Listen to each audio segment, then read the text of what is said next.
Hello and welcome to News Nine's Tech in Bahini. Who among us do not love the street food of India? The golgappas, the papri chaats, the pav bhaji, the vada pav, the samosas and jalebis, the sandwiches and the different varieties of dosas and idlis. Now, our country's diversity also extends very much to our street food palette, and the menu changes from state to state. Yes, many of us have often wondered about the hygiene aspect, but we know in our hearts that it's part and parcel of the street food business. I'm sure all of us have our personal favorites when it comes to street food. It could be the local Golgappa seller around your house, the man who turns out crispy, delicious dosas in the local market near your home. They don't have fancy labels or even signboards. You know them by their names. Now, to get the food of your choice, you have to go to them. But what if I tell you that you can get that exact street food delivered to the comfort of your home? In Bangalore, a group of youngsters have come together to create an app called Gogappi, which brings street food of your choice directly to you. And today I have with me the people behind the Gogappi app, and I'm very pleased to welcome Arjun Ramesh, CEO and Head of Sales of the app, Arvind Shekhar, Head of Product, and Samita Kotamasu, Head of Design. Thank you all for joining us at News 9.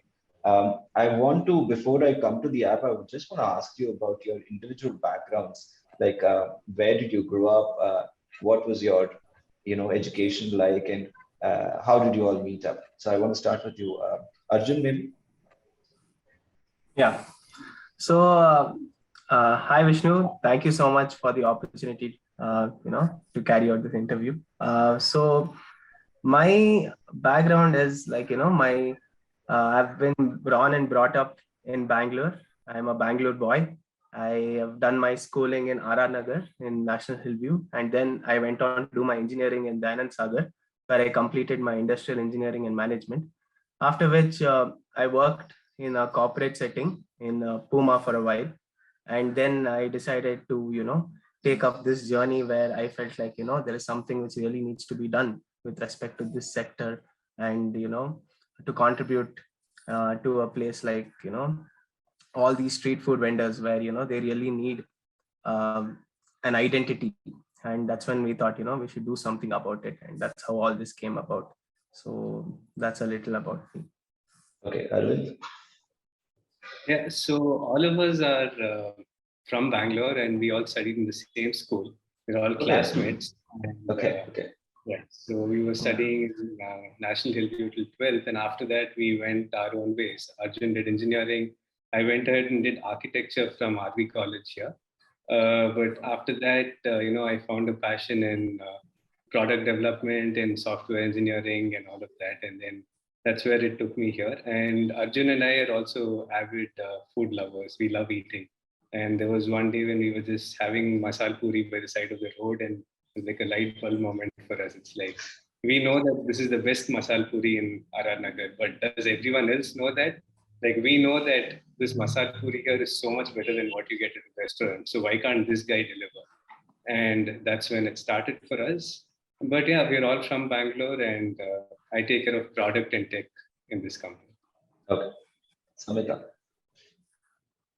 So I think Arvind's explained about our background, but I have a degree in design from the National Institute of Design, and before this, I worked in a lot of projects related to exhibitions and museums and public education products. And so when I had the opportunity to design the Gogappi brand, it was really interesting because India's street food business is vibrant, it's chaotic, it's alive. And that was something very interesting to portray in visual language and in a brand. So that's why I thought this was a really cool project to take up. And from there, it's been a huge learning process. Right. And Arjun, if I can come to you, tell us a bit about the app. Arvind said that you had this light bulb moment when you're having street food near your home. How did you all come together? Which was the year that you decided to come together? Did it start with you first, and how did the others join, or was it all of you together? And tell us a bit about your team. How many people are there? Okay.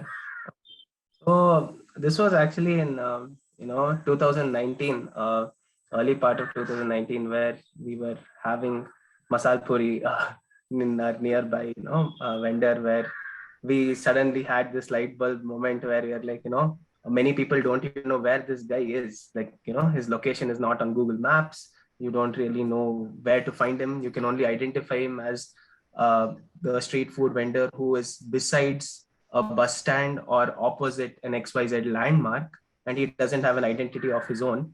And obviously, another thing was that, unlike what other apps were providing for restaurants, which is in the form of Swiggy, Zomato for like, delivery, there was nobody who was actually providing them that sort of service. And we felt like there was something we could do here. And that's when, we started putting our heads together and decided to come up with what we have so far.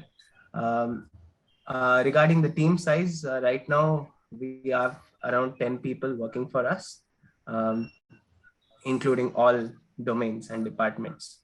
And we're working towards street food delivery. Yeah. Right. And is this the first app in India that caters exclusively to street food? So this wouldn't be the first app. There have been other players who have tried, but none have scaled up and solved the challenges that have really been there. So they come up, they get 1,000 downloads, and they don't really scale past that. So we are taking a very conscious effort to understand in our entire thing, street food vendors or any neighborhood vendor for that matter is the hero, and we focus on providing products and services that are catered towards them. So if you see the way that our company is different from anyone else who has tried, or even what Swiggy or Zomato already has, is that they're very small things. A restaurant probably has a manager to handle orders, a person to cook, and somebody else to serve the orders, and a person to wash dishes. But here, street food vendors are heroes where they do all of it on their own. So our product that the vendors have to get notified of the order and they have to process it all on their own while they continue to do all of these things. Our key focus is to make sure that the product that we develop is as easy to use for the vendors as possible. And we have a very focused approach on empowering vendors. We don't want to sleaze them. We want to make sure that if anything, their business grows rather than us taking large cut from them. So we have a very interesting approach to this. And that's where I see that even though there have been players who have tried and failed in the past, I think we're different from them. Right. And the app has launched, right, in Bangalore, in specific locations in Bangalore. You have Koramangala, Malleswaram, and HSR right now. How many street food vendors have you been able to take on? And how many orders do you get on a routine basis? Arjun? Arvind, go ahead. No, Yeah. Okay. So at this point of time, we have data of about 2,000 vendors in the city. However, we have launched a pilot where we've started doing deliveries. And for this pilot, we have about 20 vendors who are delivering across HSR, Koramangala, and Malleswaram. And at this point of time, we started our services in March, and it's been about 5 to 6 months. And in this time, we have been growing our orders gradually from, we were just doing like, maybe 2-3 orders a day. And right now, yesterday, we hit 50 orders in a day yesterday. So we're slowly growing our services and slowly improving our product and our vendors. We're slowly learning, what the difficulties are. We're training the vendors and we're making sure that the service becomes as seamless as possible.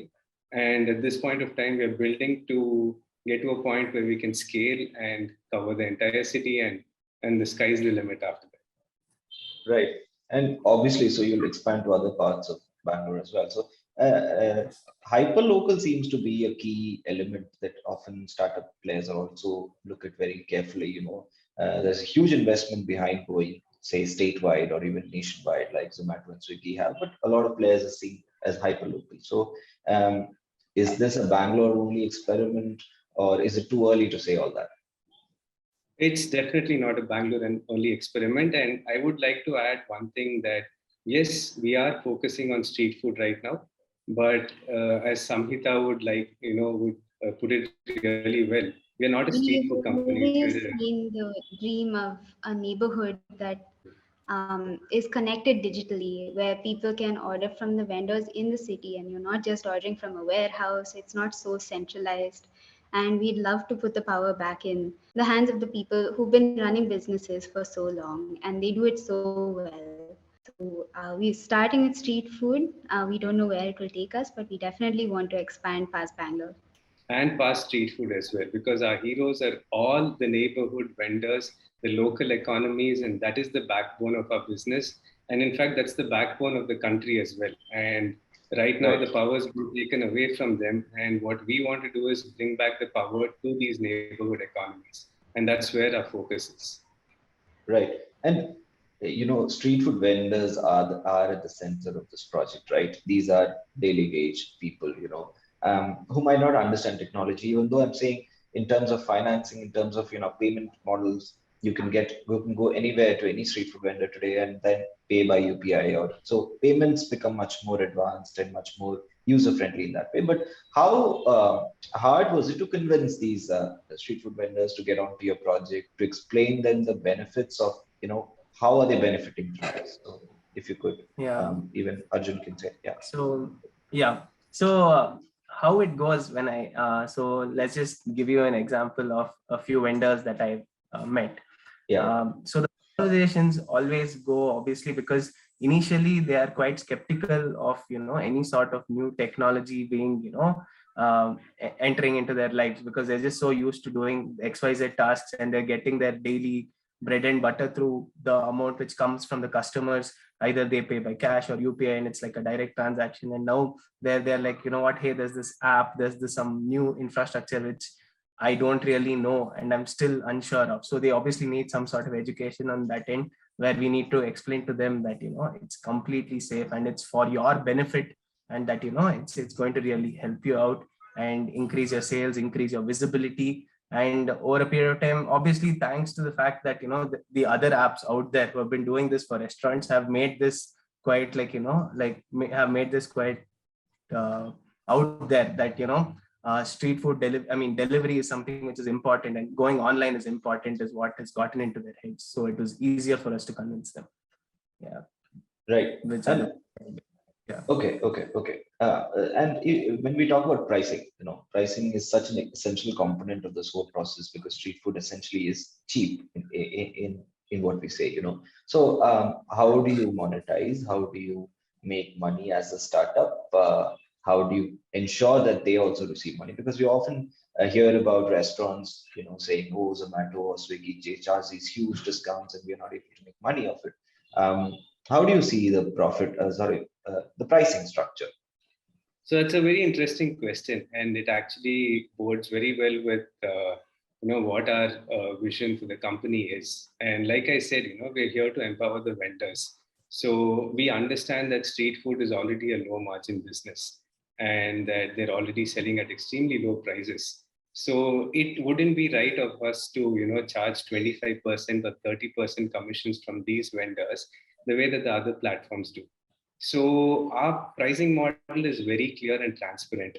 We are running a business, and we are going to make sure that as much as possible, the vendor retains the cut of revenues that they would have made by selling directly to their customers. So we are not looking at taking huge commissions from the vendors.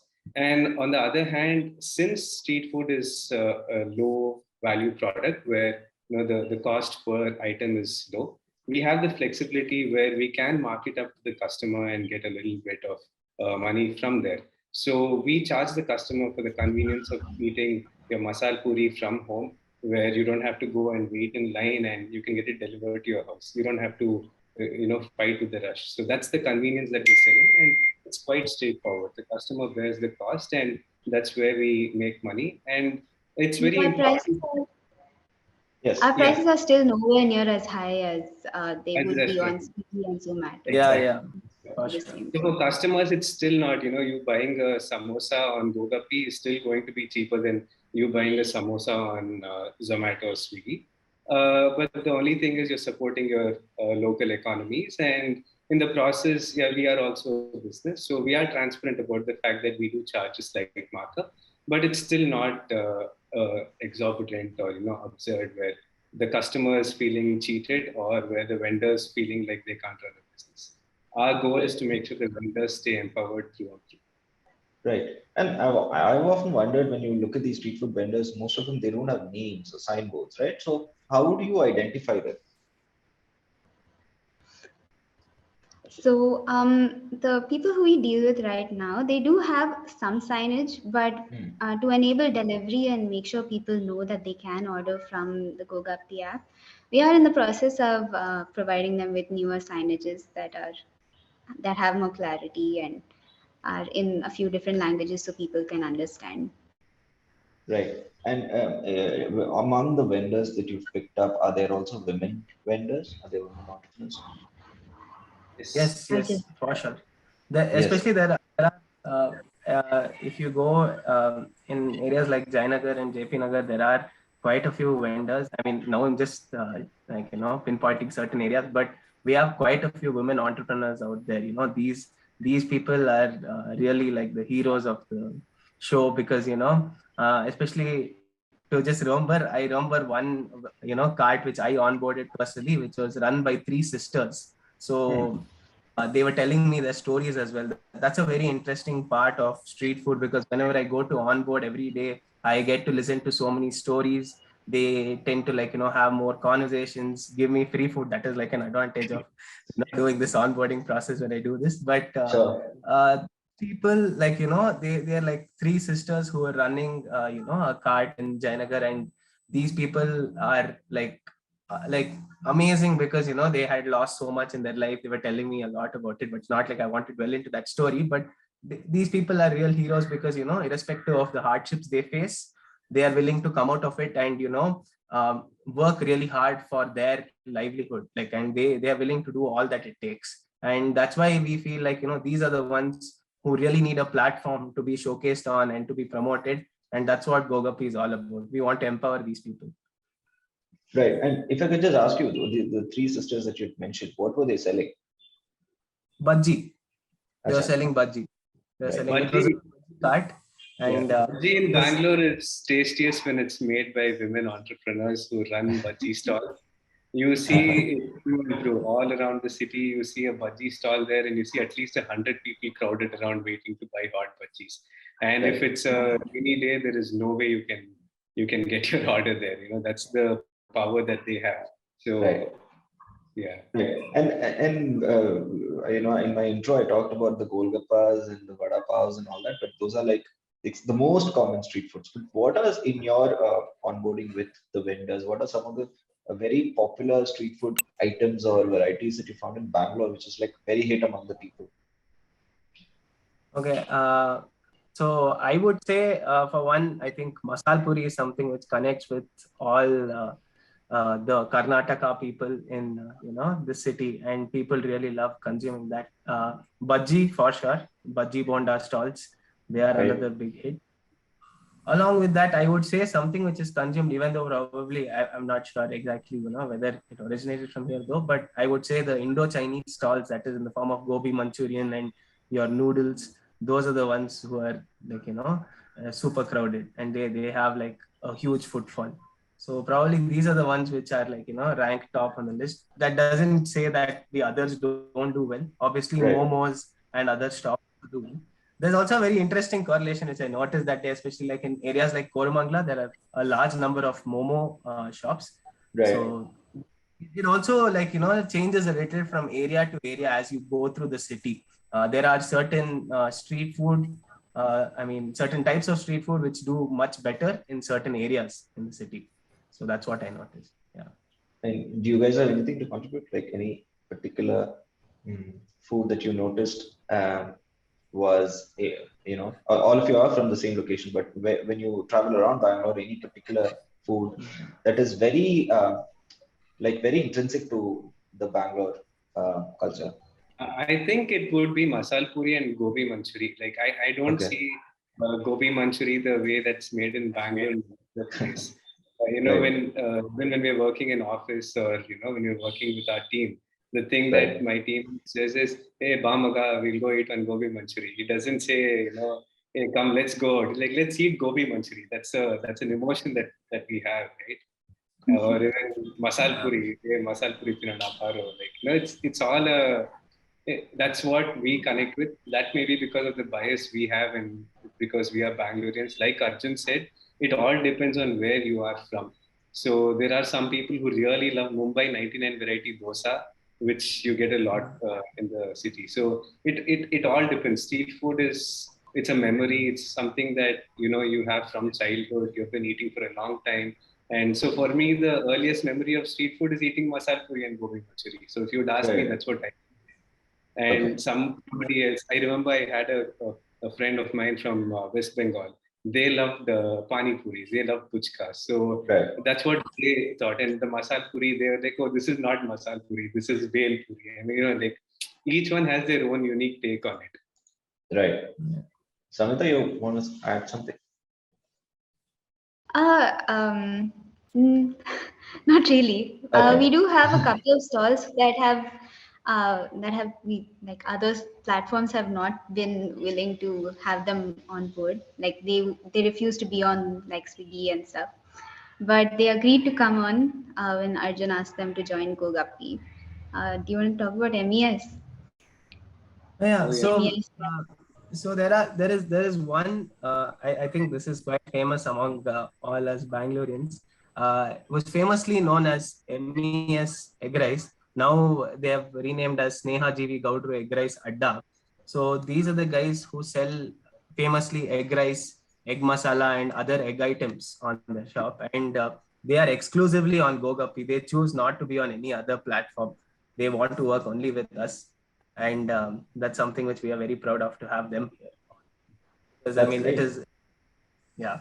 Yeah, that's wonderful to hear. Samvita, if you could speak a bit about the design aspect of the app, as well as, Right. yeah. So the design of the app, I worked closely with Arvind and his team, and it's designed to be very easy to use. It's based on a location. The search is based on location, so that you see vendors who are delivering in your area. And even if they're not delivering, you can discover places that are out there near in your area and see like what you can try next. As for the brand, the story is very simple. It's about celebrating Indian neighborhoods the way they are. It's not about a futuristic idea of a like very polished or clean idea. It's really celebrating the chaotic, the vibrant, colorful nature of Indian street food and our neighborhoods and how it's an order in chaos and how it works as it is. Right. And Arvind, you talked a bit in the beginning about, how in restaurants you have people, restaurants which cater to both in-house as well as deliveries, where you have people, you have some person managing deliveries, right? But in street food, it's usually one or two person manning the entire cart or stall. How does that work out? How do they handle both? I'm sure they want people to come to their cart and eat as well. At the same time, give out food for delivery. So how do you convince them to handle both? Because it's a very tight pressure situation, right? Especially in these peak hours, evenings when they have so many people, it's extremely hard. And often I've seen at many of these stalls, I've seen where people eat and then the owner doesn't even know if they've paid because the number of people is so much, right? They say they paid on UPI or they paid by cash, but nobody really knows. So how do you convince people? How do you convince these vendors to handle that pressure? Yeah, so that's a very good question. And an interesting thing here is, yeah, you're right. Most of these vendors don't know if people have paid, but the street food industry and in businesses in India, local businesses work on trust. So, when we ask the vendors, this is what they have to say. I have so many customers to sell to. I have my livelihood to do. I'm focused on doing that. I'm doing a good job. So I trust that somebody who's coming to eat pays and goes. And that is the answer that we get from them when we say, how do if somebody is paid or not? So that's answering the question about that. And with respect to how vendors process our orders when the stalls are already so full and where they already have so much going on, it is that both our tech and our backend support team helps out the vendor in many ways. So for instance, like if something goes wrong with the order, even before the vendor has to start coordinating with the delivery partner or with the customer or something, We have automated tasks which are running in the background, which make sure that we start solving these problems for them to reduce such issues, to make sure that, if some vendors not accepting an order on time, we have processes in place to make sure that we remind them to start doing it again and again. And with time, that's what we are building. We are building processes and we are building frameworks in place to ensure that a chaotic industry like this, it's a huge challenge we have to solve. It's definitely one of the biggest challenges that we're trying to solve. It is, how do we build scale into these vendors, when they're already operating at full scale. And that's where we get raised to a lot of, technical possibilities possibilities in terms of tech.